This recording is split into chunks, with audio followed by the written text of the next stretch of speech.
Hello everyone, welcome to winsights.com. In this video, we will check out how to enable simple TCP IP services on Windows 11. We will use programs and features to enable this feature. To do so, go to the run command. I am using the shortcut Win key plus R to open the run command. Here you can either type optional features or you can type appwiz.cpl. You can find this command in the video description and you can also find it on winsights.com. Now, Programs and Features window is open. On the left pane, you can find Turn Windows Features on or off. Click on that.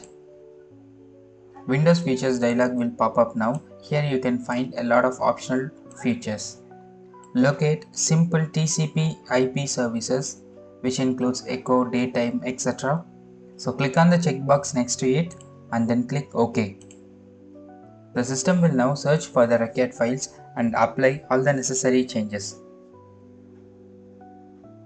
And that's it, Windows has completed the changes. The simple TCP IP services is now enabled on your Windows 11. You can safely close this window.